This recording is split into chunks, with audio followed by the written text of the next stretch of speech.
Whether your beer is in a bottle, can, or glass, kick back and relax. It's Better on Draft.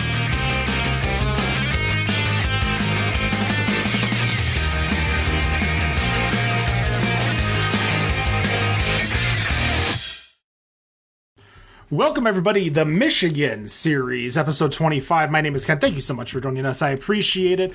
If you are listening via the podcast, of course, you can join us live Fridays at 7 p.m. Eastern. We're going to be taking a few weeks off, so pay attention to our website, betterondraft.com, to see which weeks we are taking off, because including our guest today, that'll be 1 week we are taking off. But let's go around and see what everybody is drinking, starting with Wendy. Wendy, what do you got over there? I picked up a Revolution Brewing Death Star tonight for the show. Pronounced correctly now that we know how to do it. Robert, right. What do you got? I've got myself a can of Untitled Arts Chocolate Milk Dark Brew. That's the NA, isn't it? That is the NA. Dark Brew, that's right. Dan, what about you? I'm going hard, with the Stoli and soda. This time I went with the Stoli Blueberry just to mix it up a little bit. And then to really throw everyone off, I've got a Bud Light next to follow it up. I actually had a couple of those earlier this week. They were there. They're okay. They don't really have flavor, but they're not bad. For myself, I've got a Three Gatos. I can't read the name of the beer, but it's an oatmeal stout. And then I'm going to follow it up with the Brew Detroit Cornerman. Our guest today from the World Expo of Beer, which is having their upcoming festival and just announced all of their winners. James, why don't you introduce yourself? Tell us what you do, who you are, and give us the 30-second rundown. Absolutely. James Boyd. I'm with the Frankenmuth Jaycees. I've actually been involved with the event the past 12 years. It's really excited to talk about the World Expo of Beer. That'll be May 20th and 21st of this year in Frankenmuth, Michigan. This year, I have more of a back-end role, so I manage our website, but I have chaired the event 2 years as well. So looking forward to talking more about the event. I actually have a beer today as well, so I'm going with Oddside's 12-year anniversary IPA. Well, we appreciate you joining us. Let's real quick go over the competition, because you had mentioned in the pre-show that you were a judge for it, so you were able to taste a lot of these amazing beers. Talk to us about the competition, who can enter it, how many entries are there, and how do you guys, what's the decision process like, especially for someone who may just be like a casual craft beer fan who's not familiar with things like the phrase BJCP? Absolutely. So we did our commercial competition this past weekend on the Saturday before Easter. So what's great is that any brewery that's our participant of our event can send as many of their beers as they'd like into the commercial competition. We have certified judges and a few novices as well that kind of just go through that, like you said, that MIBJCP, whatever the acronym is. We use that to really assess and judge whether those beers fit the characteristics of that particular style that they're representing. So it's an IPA, there's different tasting notes you should have, different clarity of the beer, could be different smells. So it's really looking at the beer, not necessarily based on your own personal palate or preference. It's really like it's judging it based on the way it should or the style that it's representing. So it was a great time. I think this is the third year that I've judged before of the 12 years I've been involved, just filling in for folks that couldn't make it. But it's a great day. It's so much fun. We have, look at my notes here. We've got about 64 different breweries that are coming to Web this year. So all of them as participants in the event can, like I said, they can submit as much as they'd like. So, certainly there's different things that go into it. So, if they're 3-month-old cans, it could affect the taste and smell. So usually those fresher beers are the ones that are going to place pretty well. But we had, if I remember correctly, over 700 different beers that were entered into the competition. These just individual style beers. And then from there, they're put into the different categories. And as judges, we sit around and we assess them based on that style. So from there, we're usually placing a first, second, third, or a gold, silver, bronze. And then from there, things kind of progress through the day. So there may be, looking at different styles of IPA, and then they all roll up into the American IPA category. So from there, the top beer of each category, I believe there's 41 different types. get put into the best of show. So the top or most seasoned judges then assess kind of what is the best overall beer compared to its category. So because it's already been shared, I don't have to worry about letting the cat out the bag too early. But this year, Oddside Ale's Citra Pale Ale took best in show, which was the top beer out of all 700 plus beers that were there. So it was a really cool event. It's always fun. And I'm actually drinking some of our award winners tonight. So that Oddside 12-year anniversary IPA took bronze in its particular category this year. Now, before I pass it off to Wendy, because I know Wendy's got a lot of questions to ask, explain a little bit more about your organization and how it's represented within the World Expo of Beer. What do you guys do to participate, put it on? What's kind of like the behind, not behind the curtains like salacious, but sure. the nitty gritty of how the festival gets put on. Absolutely. So for those that don't know, the Jaycees, we're a nonprofit organization. So all of us are people that have, normal jobs. We've got families at home. In our spare time, we help run one of the larger beer festivals in the state of Michigan. So that's kind of the fun thing about it is we are a nonprofit. So when it comes to kind of operations, we are all volunteers. So there's about 25 of us that organize and plan the event and then put it on. With the help of volunteers from our local community to help pour and serve from there. So this is one that we all do through, blood, sweat, and tears. And from there, the best reward with that is that all proceeds go to charity. So I always tell people that's one of my favorite days of the year is when we've wrapped everything up. The books are closed. It's usually July or so. We all get to sit down and kind of argue, like, what do we do with that surplus funds? And where does it go? So, really that's the purpose. That's why we put the event on. Certainly it's to help, showcase all the beers around the world and especially the state of Michigan. But really it's all just to donate back to our local community. So it's always a great time. It's very rewarding. I think that's going to be me that's going to kick in there. So I'm actually a JC as well. Awesome. I have actually been volunteering at Webb since 2006. So I've watched the progression of this event over the years, and I absolutely am just amazed by the work that you guys do.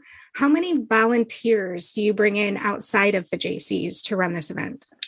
Sure. So I'll have to answer that in two parts. So, pre-COVID, when we used to have an individual booth for every single brewery, it was upwards of 600 volunteers over the course of the weekend. So we usually run about 200 volunteers per shift. And that covers, like I said, Friday and then our 2 shifts that we normally have on Saturday just to cover that full time that we're open. So since COVID, we've had to, kind of adjust some of our stuff, one volunteer, fewer less volunteers. And just it gave us a chance to kind of explore and do some different things that we maybe hadn't, if it works, why change it? So COVID gave us some opportunities to try some things new. So the chair for the event is going to kill me for saying this because she hates the word pods, but we're using our beer pods we did from last year. So we're clustering our breweries based on the distributor, and it allows us to kind of just minimize our volunteers. So this year we're expecting about 300 volunteers, so about half of what we're used to. But it's just because we've changed really the structure in which we pour beer at the event to be a little bit more efficient. So that actually kind of leads into my next question. For those of us who have been going to this event for a long time, what are some of the changes that they can expect? Sure. So I would say that this is really the year that we're kind of getting back to normal. So like last year, we got a chance to really open up our grounds. In the past, we hadn't used a few pavilions and spaces that were behind the Harvey Kern Pavilion. So we are going to keep that in place. We're going to actually be spreading out the grounds more than last year, just because it was really cool. Back behind the Harvey Kern where people hadn't been before, there's a very nice pavilion. It's actually the JC Pavilion, but it overlooks the Cass River. So it just adds kind of that fun little outdoor atmosphere to it. It's not just a big packed party tent or the large pavilion. It just kind of offers just another space for us to serve beer and to kind of just spread out and enjoy the grounds that are down there. So I was there last year. I did get to come and hang out for Friday evening, and I was very impressed with the way that you guys had it set up, considering the safety protocols. And I like the fact that you kind of had a little bit more space. So I'm excited that you're going to keep with that same format there. So my next question then I guess would be, what is your favorite web story? If I remember correctly on the rules, it was just no religion, no politics. So I guess I can talk about people, being idiots. So one of my all-time favorite stories, I've got two of them, but I'll just share one. So typically, folks are used to, probably those Bud Light necks that I saw Dan drinking. So we've got our folks that are used to drinking their kind of standard beers, but hey, when they get that first hit or first punch of an 8% IPA, or they're a little bit imbibed and they start asking for the strongest beer at every booth they go to, they make mistakes. They make poor choices. So a couple of years ago, we had a lady that was decided to moon some folks that were in the photo booth. So upon pulling her pants down to moon the people underneath the curtain in the photo booth, she fell down and was unable to get herself up while her pants were around her legs. So while I'm sitting there, myself and another committee member just happened to see her fall, and we were like, we should probably greet the cops. And we turned, there was 3 police officers kind of like snickering before they went over and helped her up from there. So it's just, there's things like that, but every year it's pretty much the same thing. Someone's going to go fall asleep in in a porta john, or just do silly things from there. So nothing too wild. We've been very fortunate. We've had a pretty safe group. We also offer bus transportation at our events. We try to minimize kind of any risks or any problems with people drinking and driving from our event as well. So I know that Frankenmuth has quite the reputation for festivals. What are some of the challenges that you find in a city where you have festivals every weekend? I would say like challenges is like it's hard to identify some. The city embraces really that festival culture. So it's great because we're all using the same volunteers. Most of our festivals are run by volunteer organizations, whether that's, our local civics events council. So I mean, we all kind of share resources. We share, D-tubes to help with traffic control. We are sharing parking lots. We're all renting the same space and making contributions to help, make the park a little bit nicer. So, it's more of a blessing. It's a great community. They really embrace that. And, that's the best part about it. I think none of our festivals would be successful without each other, just because we do it so well, and we share those resources and those people to help run them. Are there any breweries that you are excited to see this year? Most, if not all. It is cool. The hardest part, and I would say, people, it's fair. We've been branded as the World Expo of Beer. Certainly the beer industry has changed. Fun fact, this is our 25th anniversary for the World Expo of Beer. And in those 25 years this event's been going on, the beer scene has changed a bit in Michigan. While it may have been a little bit easier to get more imports or less, local brews, now it's more of a struggle there's so much representation in the market now, especially in Michigan, that, trying to keep that world side of things. So what is fun is, with working on the website, I've had a chance to kind of do some fun stuff and make some enhancements to it. So we do have a map this year. So it's neat that all of our breweries that are participating are on this map. So it's cool to see a few that are, little pins that are dropped in Germany or Finland or Mexico. So we do have a couple of international beers from there, but as far as naming one specific brewery, it's hard. It's hard to pick. So good. It's more or less just hoping that they send something fun. It's not just like, their standard flagship beers you're going to see, because I've had so many of them over the years as well. Kind of going into, what you just said about obviously the international beers and, having the map and all the breweries that are showing up that are on that list or just on the map.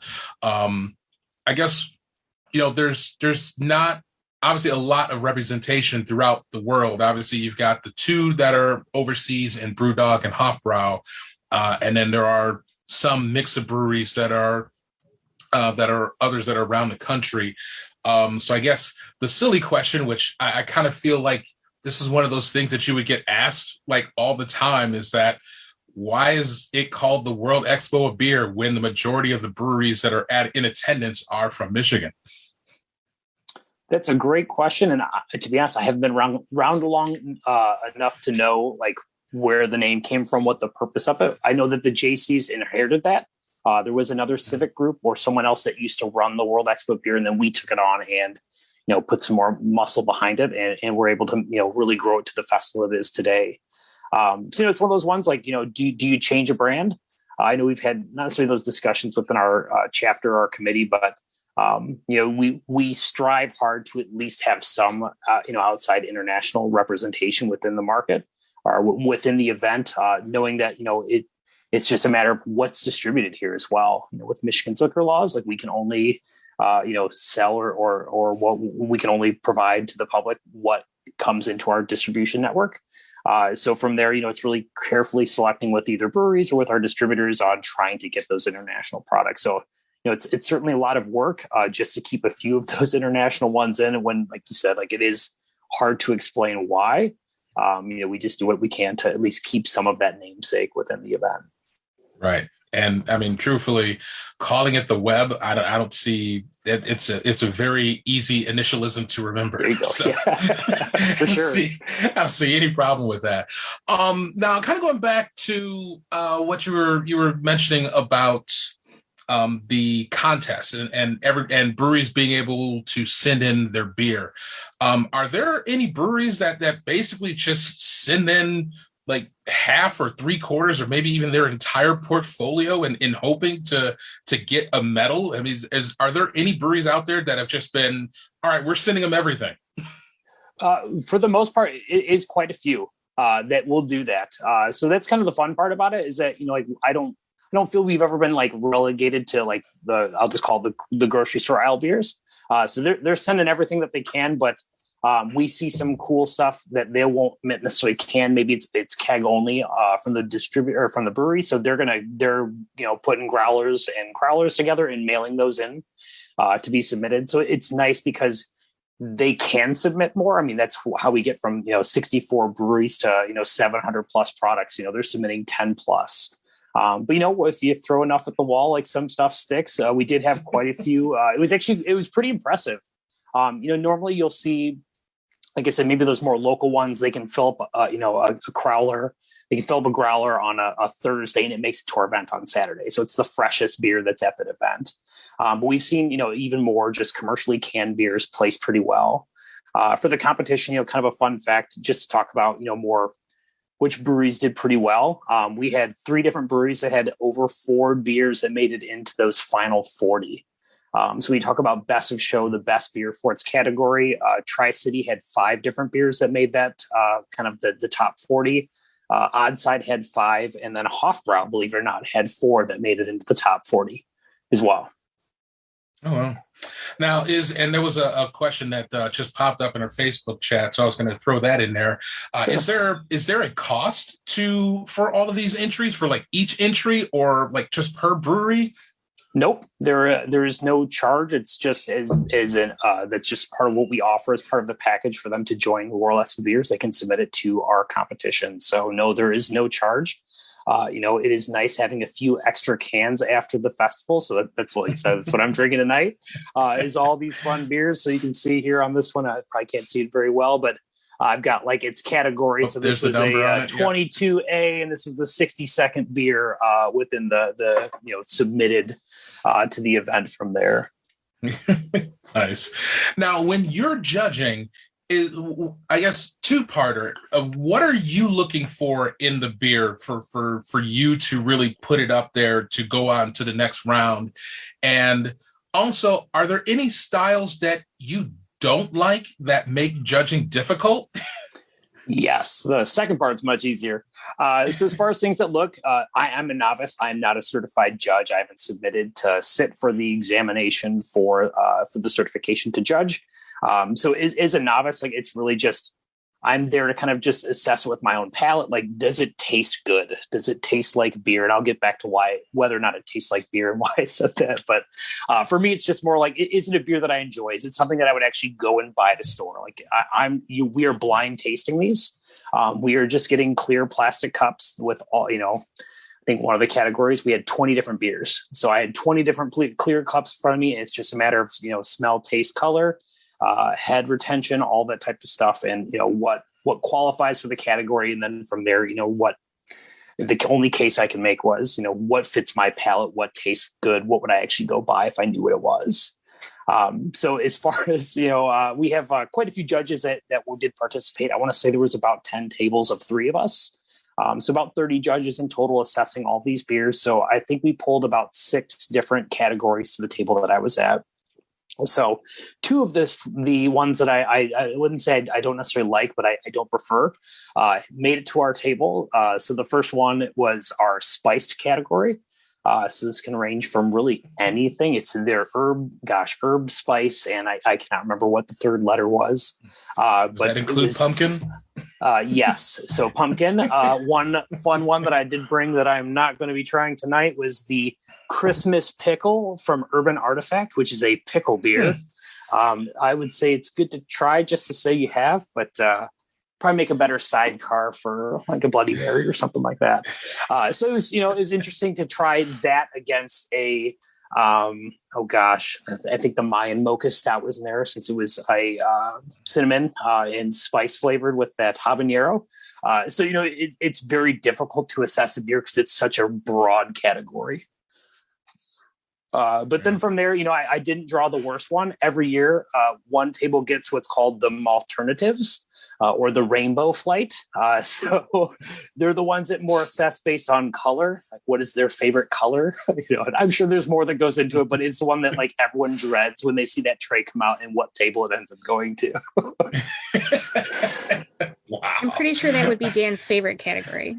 But the different colored ones, I'd probably just pour them on the ground. Like, I'm not even going to screw around with those, because they're going to be sours or something that's just not been worth your time drinking most of the time. But that actually a good segue to a question I had. I noticed you let meads in. You have a cider category. Why are there no hard seltzer categories or RTD cocktail categories? Is that planned for the future? No, they have always been included. Actually, this is the first year we've segmented that on our website. Like I said, as I was kind of building stuff, adding all the breweries, I realized that there was such a large presence of non-breweries that we broke out that second category. So that's really your seltzers, your meads, your ciders, your alternative beverages from there. So we've got a pretty good array. I want to say there's 15 different non-beers that are going to be represented within it. And that's just brands, not necessarily products from there. Gotcha. Now, I noticed some of the categories, especially mead, going back to that, there were only a few entries. And I believe, if I saw correctly, one meadery won all 3 medals, for example, this year. What are you doing as an organization to try and grow the number of entries coming in for some of these? I wouldn't say it's really anything that we've had to like market. We have a very strong partner in Jim Brown. Jim Brown, I think, is pretty well known around the industry. So Jim helps us run that commercial competition. So I don't really know like how much marketing goes into trying to pull in other stuff from there. A lot of it again just depends on who's coming to the event. Where I want to say that as far as like traditional mead, Bee Nectar was one of our only true like soul meaderies. I think St. Ambrose may have been in there as well. But I know that we haven't had, there's a few different ones that have come in past years that didn't make it this year. So a lot of it just depends on also what comes and who's coming to the event that particular year. Now, here's a bit of a fun one since you've judged over the years. Talk to us about the worst beer you've ended up tasting when you've been judging these. Doesn't matter the category. Just tell us about the worst beer you've had. You don't have to name names. No, you don't have to name names. Just talk about the beer. Talk about the beer. I will say that there were a few that came across the plate this year that, it took maybe just a sniff to be like, no, like, I don't think this is going to work out well. One thing I talked about kind of that herb spice, category, where that does, I really think fall on personal preference, where if you're drinking a very, I wouldn't say vinegary, but, maybe a pickle beer, it doesn't, if you really like pickles, like that's going to be an amazing beer for you. I enjoy pickles, but I don't know if I enjoy it in a carbonated can form. So I won't say that's the worst one, but that was a very interesting one. But trying that next to, like I said, like a spice cinnamon habanero beer was just like, it wrecks the palate. And that is part of the hard part about judging as well, is that, you're not getting categories in any particular order that makes sense. You may be hitting IPAs on one category, malt alternatives that are coming the next flight, and the next one's, there's smoked stouts. So a lot of it just depends on, kind of the luck of the draw. But as far as worst beers, like it's really hard to say, like there's that one beer that I would never drink again. There are some that are very memorable. Just because it's a beer I've never had before. It's been years, but Right Brain used to make a red beet beer. And that was always one of the interesting ones, or occasionally Sam Adams would send their Utopias. And so, kind of those rare, hard to find ones, things you just don't normally see are kind of the ones that mostly stick out from the years of being a judge. Now, one final question here before I pass it over to Ken. I'm curious, is there a particular brewery or a beer that you would love to see entered? Judging or not, is there someone you'd like to see show up or send a specific beer to enter the competition? I wouldn't say anything specific. Again, I hate to give shameless plugs to places that I enjoy, but I don't believe they made it this year. They did come, I think, last year, the year before, but Oracle makes a really great beer out of downtown Saginaw. So they're kind of more small. They don't distribute much, if any at all. But I'm a big fan of their Sea Beans. It's one of my favorite beers from kind of the local market. So I'd love to see them, come back to the event and perhaps even submit that as well. Cool. Ken, over to you. Yeah, I want to take it back a little bit to the festival. Sure. The festival has always been something that's very fun, but always felt a lot different. So if you've been to a Brewers Guild festival, this is definitely not like the Brewers Guild festival. It's more of a party as opposed to a nerd type fest. Because when you go to a Brewers Guild festival, you got a lot of those people. When you go to the web, however, you got a lot of the people who just happened to be in Frankenmuth one weekend and is like, oh, there's a beer festival, I'm going to show up. What makes it so special for all these people to come to your festival? And if I'm on the fence, why would I come to yours versus, just hanging in downtown Frankenmuth or doing something else? Sure. So, having never been to I'll just say, a competitor, having never been to one of the, Michigan beer festivals run by the Brewers Guild, for me, like, I think the big thing that we always, we try to hit or really try to explain is that, again, like, this is all non-for-profit stuff. So, coming to our event, buying beer samples, buying T-shirts, merchandise, whatever the case may be, like, all that money is going to pay for us to run that festival. And it's going to, help, put a jersey on a kid's back. It's going to help restore, stands, bleachers at one of the local high schools. So all the money is going to, great causes. It's not here to line our pockets. Like, I mean, I spend a stupid amount of hours. My wife probably doesn't. She probably knows how many hours I spend on this, but I don't. But it's a lot. So, it's really just, it's a bunch of, young professionals that are trying to make a difference in their community. And, I think that's really what's special about our particular event. From there, like you said, it's a party. It's middle end of May. It's usually between Mother's Day and Memorial Day. So it's that nice, like, early spring, not quite summer yet. So it's just a great time. We've got DJs, karaoke, food trucks, kind of the whole deal. So, as you mentioned, it's part of that. It's just that party experience and that party atmosphere that makes it fun as well. So, certainly, we're hoping for great attendance this year. We've been, really setting up our shuttle services with our local hotels, and it sounds like most, if not, are all already sold out. So certainly, if anyone does have an interest in coming to the event, certainly check out local places to stay, or at our website, you can see our participating hotels and, who we have free rides going to and from throughout the weekend. We decided to get the not package, but the hotel, the Bavarian Inn. So we're going to be walking right across the parking lot over to the festival without any issues. We did book our hotel just a couple days ago, so I know for sure hotel rooms are still available for people to go check it out. With the festival itself, was there a beer that you did not get a chance to try during the competition or post-competition that you're excited to go try at the festival? So that's kind of the fun part, is a lot of breweries won't tell us what they're bringing to the event. Typically, they're going to wait until the competition is done so they can see what's placed, and they try to highlight those beers. to it. So I myself am a stout head. We're getting just out of the dark beer barrel age season. So there was a few actually variants of some of Odd Side's dark barrel age series that I didn't get a chance to try at the event. So I think they've had maybe 2 or 3 different variations of, I think it's Deleterious. I don't know if I'm saying it the right way, but there was a few different styles of their hazelnut. So they sent, certainly quite a few of those barrel aged beers that I appreciate and really enjoy. So looking forward to, hopefully trying a few of those at the festival this year. How much is Odd Side paying for this giant 45-minute commercial you're getting? Not enough. What about other, you could, after you go into the festival itself, what other types of drinks are you potentially looking to increase? Because as we are gathering more options for the consumer itself, are you going to be adding maybe more like an RTD category or a gluten-free category or hard seltzer or smoothie seltzer, I should say, because it's not like the regular hard seltzers? Do you guys plan on expanding a little bit more to maybe close to beer categories? We actually have a few of them this year. So new this year, we've got Athletic Brewing Company. So I believe their whole portfolio is NA. So we do have quite a few different NA options, but as far as kind of those non-beers, it seems like every year we don't really plan, but it just happens. There just happens to be more. So there's a few brands that I've never had before, not really my style per se. But we've got a few different brands that are coming this year that are kind of new to the event. So looking forward to kind of seeing how people enjoy them.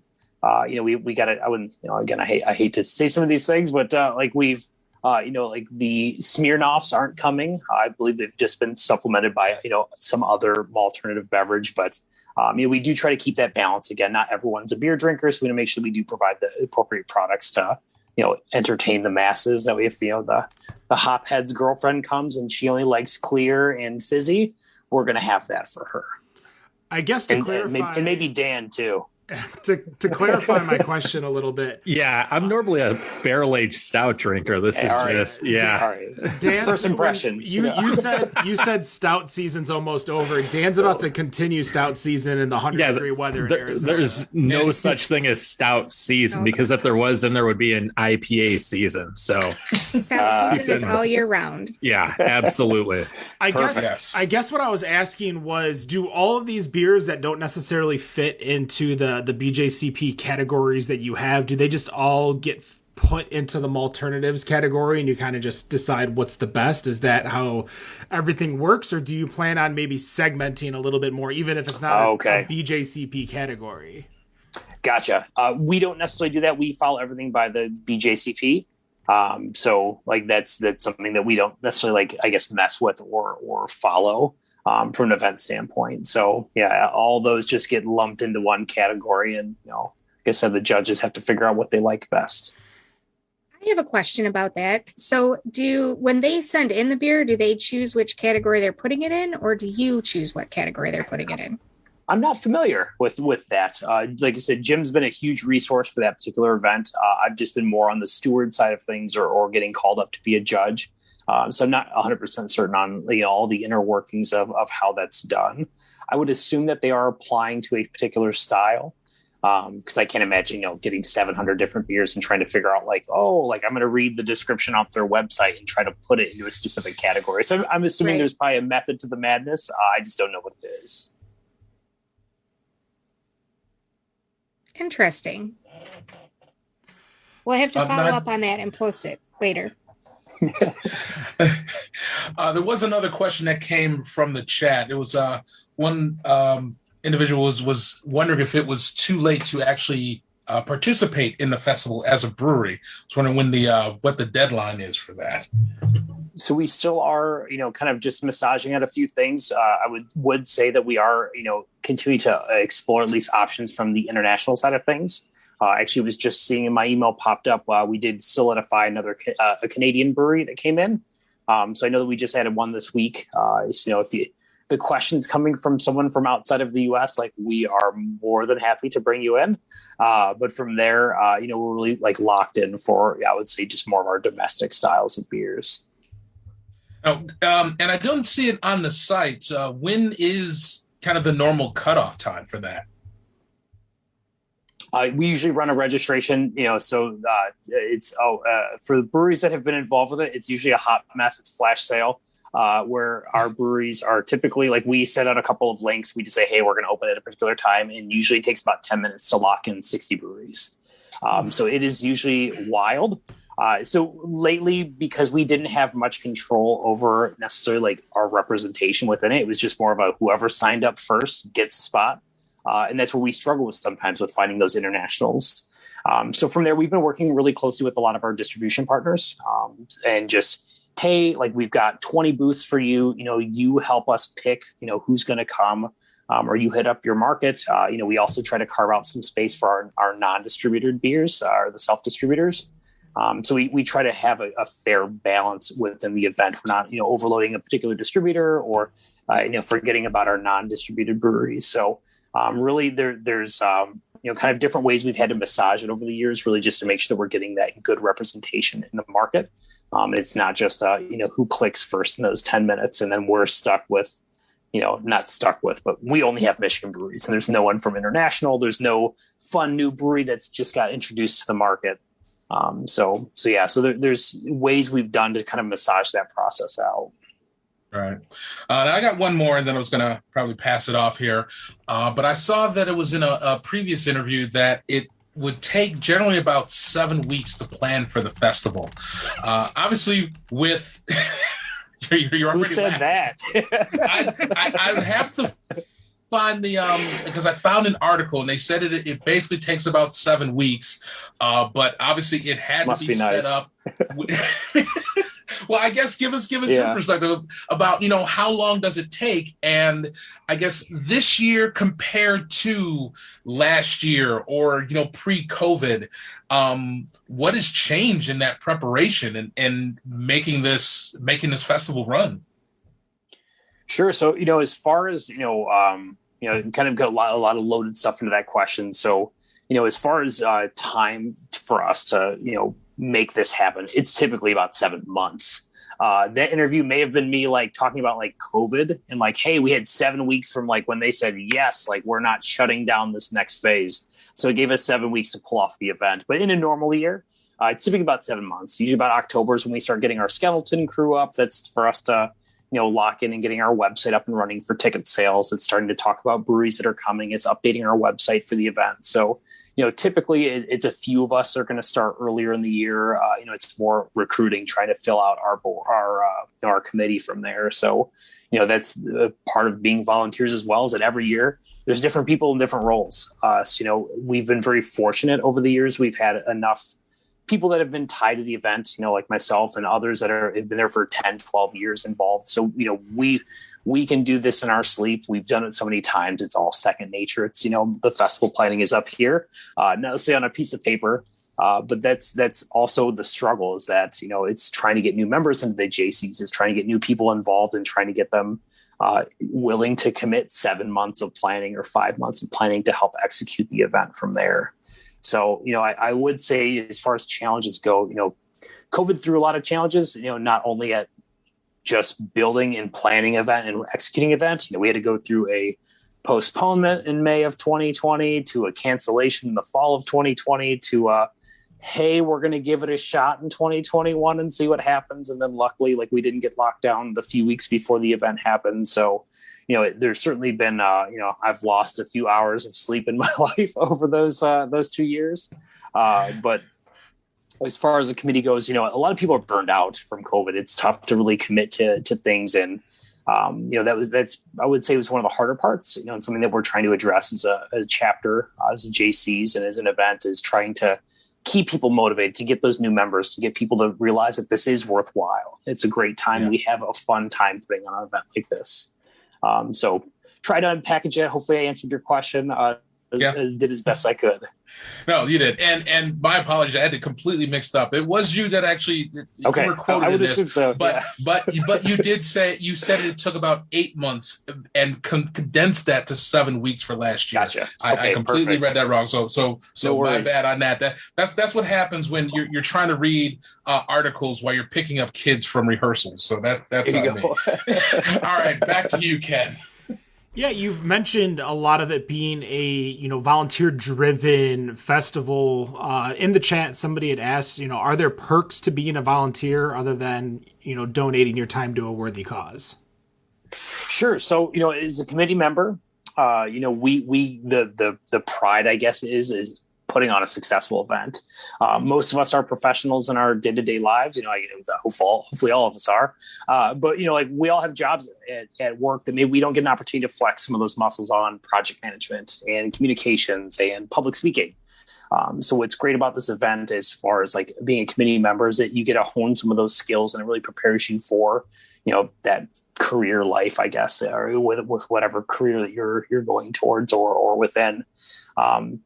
In addition to that, like I said, we get to argue about where all the money goes at the end of the event. And, for those that don't finish all of their kegs, or for every case that's broken, as a committee, we do get to keep all of those things. So I typically have a 6-tap beer trailer in my driveway over the course of the summer, encouraging friends and locals from the Jaycees to help, drink down our leftovers. So certainly there's some, fringe benefits to organizing an event and paying for every keg and every case that's opened and tapped within the event. As far as volunteers go, for those that are helping day of, I'm sure Wendy can talk about this.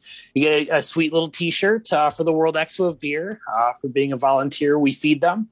And they get a little bit of time back in our VIP area to enjoy themselves at the event, in addition to attendance at the festival, either the day before their shift or the day after as well. So, we certainly make it worthwhile for those that give up, a couple hours of their day to help pour beer for us, and just make sure they have a chance to enjoy the show, if you will.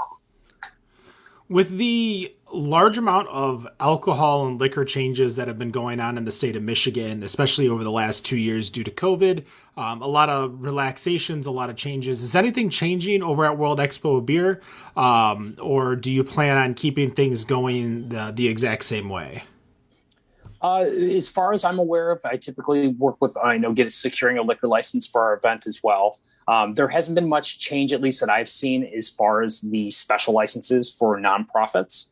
So I know there's been different laws that have changed around, like growler and to-go beers and things of that nature. From my understanding, that hasn't quite hit the special event licenses yet. That was something that we were looking at, quite a few years ago on like, hey, like, could we do growlers, out the door at the end of the festival just to shorten some of our spoilage after the event. But as far as we're aware, there hasn't been any, major changes that have caused us to shift act in order to try to find different ways to, kind of maximize the event from there. So no major changes with the recent law changes for the beer industry. Well, before we get into the final questions, I do have one, and I'm going to put you on the spot.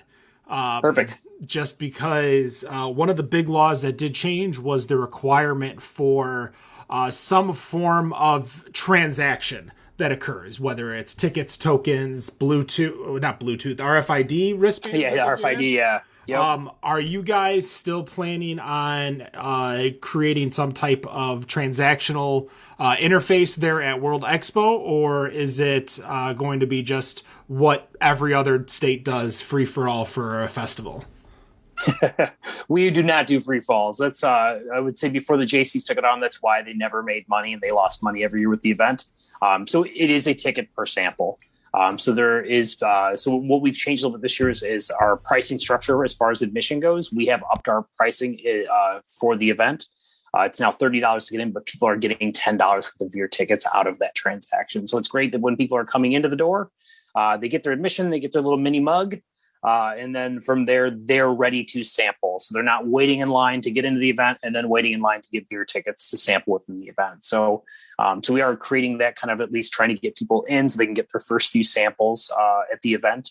And they can always purchase additional beer tickets from there. But for the most part, it is typically one ticket per sample. Sometimes we'll get into the 2, 3s, and 4s. It just depends on how expensive the product gets. Where those crazy expensive 375 milliliter bottles of mead, you might get four tickets for a 5-ounce pour.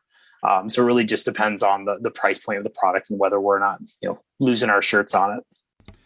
And I'm going to ask another question. This is not a representative question of Better on Draft as much as I am Better on Draft.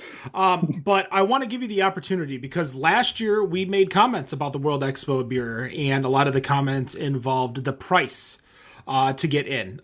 Wendy dressed us down pretty hard, I believe live on a show, if not pre-show, post-show, a few times in Slack, a few times over the phone.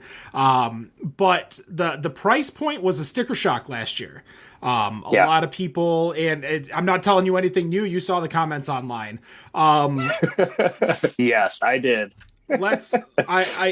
For the people who don't understand maybe the process, don't understand the festival, what would you say to someone who looked at that and said, I'm never going to the web, I'm not going to support, why is the price point the way it was, and what's going on in the future? I want to give you the opportunity to kind of... and I appreciate that, Ken. So, we are a nonprofit, nonprofit, AKA when the day is done, all proceeds are gone and we're starting with, some basic startup cash. So when World Expo Beer happened, we were planning a full event in 2019. We're talking $12,000 secured in tents, $10,000 for the pavilion that we're doing. We were pot committed, and we were loaded with, I'll just say, $45,000 worth of contracts to execute the event like we would any year. So when the world shuts down in March, 2 months prior to the festival starting, we are in the red and sitting in the red for quite a bit of time, trying to, work with our vendors to see if there's ways we can get part of our refund back while we're trying to postpone or push the event to a future time. The price point was a necessity for us to even hit zero and to get into the black as far as an event goes. When we're looking at, we could only have so many people at a time at an event, with crowd controls, restrictions, having to increase our sanitization stuff. So just the sheer ability to put on the event, we had to put in these shifts and increase the price just to try to do something, since we were locked in with all this kind of upfront overhead for the event. So, it was born of necessity. We know that we've always been one of the cheapest beer festivals out there as far as large scale goes. From a price point, we've looked in the market. We've always been around, that $10 to $15, maybe $20 price point for entry. That certainly was a sticker shock. And again, it was just because we didn't have a bank account to draw from. We didn't have a rainy day fund, since we're not a true standard LLC or business. We're a nonprofit. So, I hope people understand. I hope it didn't put enough distaste in people's mouths. Like I said, we have brought that price point back down, where truly it is a $20 admission now. So, if you want to look at it over prior years pre-COVID, it's about a $5 increase. Certainly, inflation, all that fun stuff. We won't talk about politics, like you said. Our cost of increase, we are increasing that cost to represent that. And we still think that $20 is a pretty fair price point. It is $30 for admission, because you are getting those $10 of beer tickets right when you walk in the door. Again, I appreciate that opportunity to speak to that, Ken. Because I know we did lose some of our web faithfuls over the years with that. But, I hope they understand it wasn't a money grab. It was us trying to keep our shirts and try to keep the event going, really. All right. Well, that is it, except for we got our final questions to ask. So I'm going to start with Rob. Rob, what's your final question for our guest here? Oh, it's a stupid one. I just love asking this question now with festivals, because we already know the answer, but I think it does need to be clear for the people who will be attending. My question is, does a designated driver pass mean that I get a designated driver when I get drunk? No, it does not. But we do have buses, so there are designated drivers to take people back to their local hotels that are on our shuttle map. So certainly DDs are included. You don't need a pass to get one. We've got those buses running for everyone throughout the weekend. I'm still waiting for an answer, but the upcoming Traverse City Beer Festival over in, I believe it's properly in Chums Corner, Michigan, which is where Turtle Creek Stadium is. I want to know if there's any type of buses or anything like that, because there's not much for hotels over there. There's no cab service up in Traverse City. Most of the major cabs services closed. At one point, I think there was a Uber driver.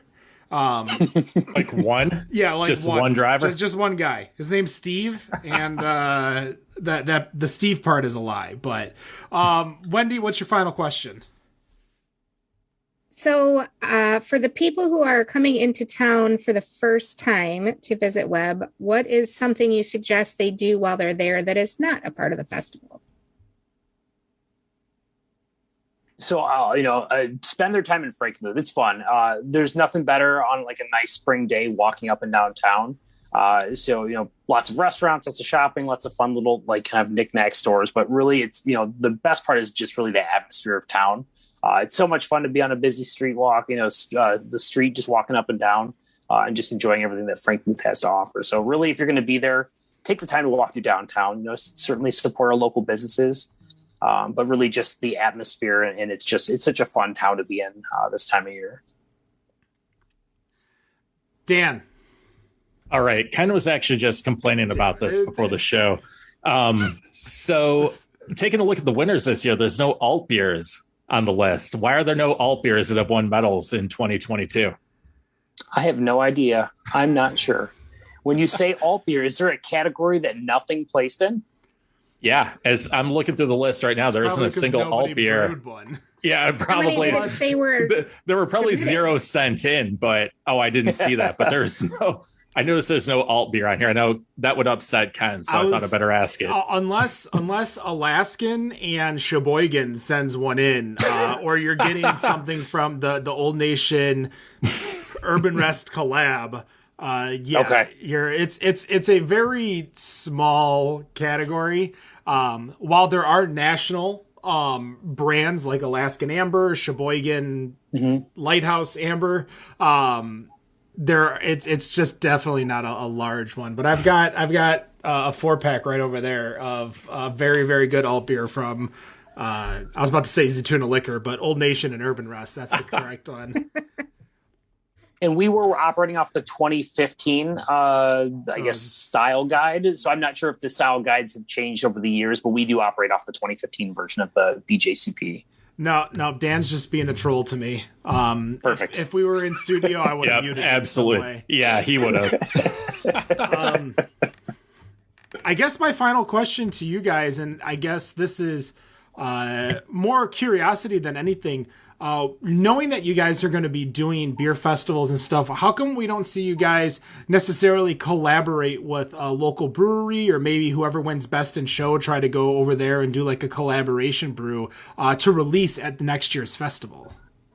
So we have tried that in the past. We've been trying to, talk to local breweries. So we did do that, I want to say 1 year, maybe like 2015, where our committee went to Lansing Brewing Company, I believe it was. And we help them brew a batch. So we have tried to again, part of our committee changes every year. We get new ideas and new people every year. So we try to put a little different spin on stuff.